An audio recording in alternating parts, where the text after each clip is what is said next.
விஜயகாந்த் சாருக்கு தான் சார். தலைவா தலைவா வேற லெவல் தலைவா. அருமை பாப்பா. நல்லா இருக்குல்ல? செம்மையா இருக்கு. போட்டோஸ்லாம் வேற லெவல். இப்போ ரீசெண்டான பத்மபூஷன் கொண்டு இருக்கு. ஆமா. எவ்வளவு பெக்கிலரா நோட் பண்ணிருக்காங்க பாருங்க. உண்மையா வேற லெவல்ல இருக்கு. ஸோ எங்க ஃபேமிலிக்கு ரொம்ப பிடிச்ச நம்பர். ஒருத்தர் ரியாக்ஷன் பார்த்தாச்சு. அடுத்து இவங்க ரெண்டு பேர் ரியாக்ஷன் பார்ப்போம் எப்படி இருக்குன்னு. ஸோ விஜயகாந்த் சார் கிஃப்ட் பண்ணிருக்கோம். ஓகேங்களா? கேப்டனுக்கு. ஆமா. தலைவனுக்கு. ஓகே ரெடியா? பார்க்க ரெடியா? 3 2 1.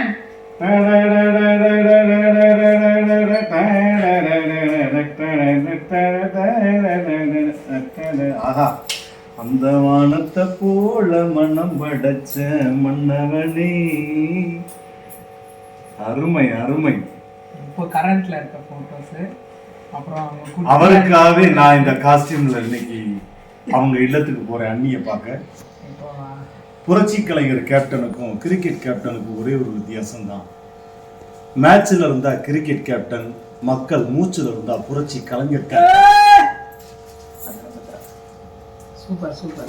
அந்த சைடில் அவர் சிம்மாசனத்தில் உட்காந்தது அதே மாதிரி இப்போ வீட்டில் வச்சுருக்க மாதிரி அந்த ஃபோட்டோ சூப்பர், ரொம்ப அழகாக இருக்குது, செம்மையாக இருக்குது. மேலே இருக்குது பாருங்கள் அந்த Padma Bhushan medal. Super super super. ரொம்ப ஹாப்பி ஆவாங்க அக்கா பார்த்தாங்கன்னா. ஆனால் என்ன கேப்டன் ஐயா இருந்திருந்தாருன்னா பாப்பாவுக்கும் தம்பிக்கும் செம்ம பிளஸ்ஸிங்காக இருந்திருக்கும். ஆக்சுவலாக நான் அப்படி தான் நினச்சிருந்தேன். அவர் இருக்கும்போது இந்த பத்திரிக்கையை கொண்டு போய் அவர் கையில் கொடுத்து சின்ன கவுண்டரில் அவர் கொடுப்பார் தெரியுமா, ஒரு வீட்டுக்கும் தன் வீட்டில் கல்யாணம் நடக்கும்போது தட்டில் பூ பழம்லாம் வச்சு இது ஏன் வீட்டு சீதனம் அப்படின்னு கொடுப்பாரு. அந்த மாதிரி கொடுக்கணும் அப்படின்னு நினச்சேன். பட் இன்றைக்கி அவர் இல்லை, அவரோட வீட்டில் நான் கொண்டு போய் இன்விடேஷன் கொடுக்க போகிறேன். ரொம்ப நெகிழ்ச்சியாக இருக்குது, ஹாப்பியாக இருக்குது. மிஸ் யூ மாமா.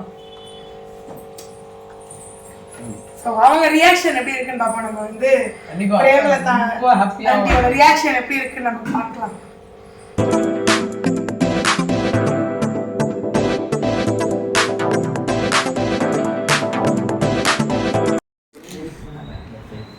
கம்மி பண்ணணும் டாக்டர் சொல்லிட்டா சரி. வாங்க மாப்பிள்ளை பொண்ணு வாங்க.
நீங்க முதல்ல வச்சிட்டீங்க பத்மபூஷன்.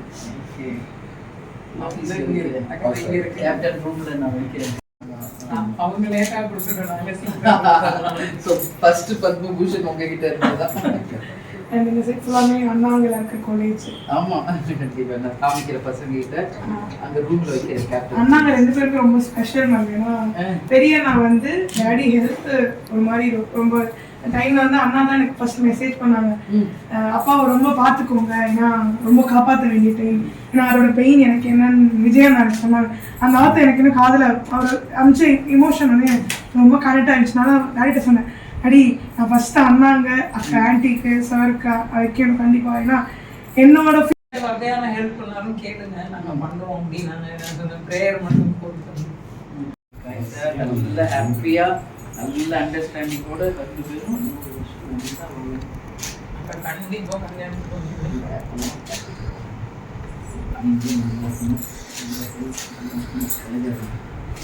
கல்யாணம் ஒரே பொண்ணு ஹாப்பியா கொடுங்க.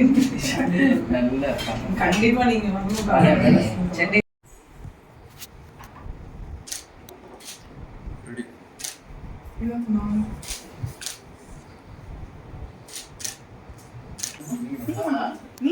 எதுக்கு முன்னாடி பேசுறீங்க?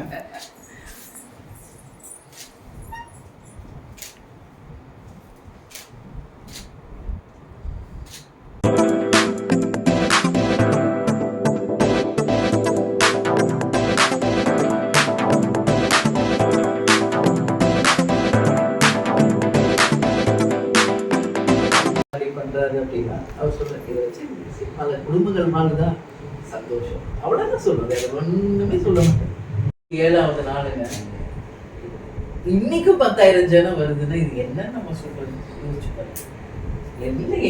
எல்லாம் கூலி தொழிலாளி, என்ன யாரும் மல்டி மில்லியனர் உழைப்பாளிகள் எல்லாம் கூலி வேலை பார்க்குறவங்க, நிலத்துல வேலை பார்க்குறவங்க வரலாங்க. அது சொன்னீங்களே எப்படி மேனேஜ் அந்த அன்புக்கு வந்து நம்ம தலை வணங்கணும். நான் எவ்வளோ நேரம் தான் நிற்பேன் அவங்களோட. நான் வந்து பொது செயலாளர் இல்லை, அவர்களுக்கான பொது சேவை செய்கிறவங்களா மாறிட்டேன். எப்பயுமே கேப்டன் கூடயே அப்படிதான் இருப்பேன். அவங்க சாப்பிட்ற இடம், அவங்களோட ஃபோட்டோ எடுக்கிறதா இருந்தாலும் அவங்க டவுட் இருந்தால் அவங்களோட பழகுவேன். ஏன்னா அவங்க என்ன எதிர்பார்த்து வராங்க அங்கேருந்து, அந்த அன்பு ஒன்று தானே. அந்த அன்பு நம்ம திருப்பி செலுத்தணுமா இல்லையா? அந்த மரியாதை, அந்த அன்பு. அதில் கேப்டனும் ரொம்ப ஸ்ட்ராங்காக இருப்பார், அந்த விஷயத்துல நானும் ரொம்ப ஸ்ட்ராங்காக இருப்பேன். எத்தனை மணி நேரம் ஆனாலும்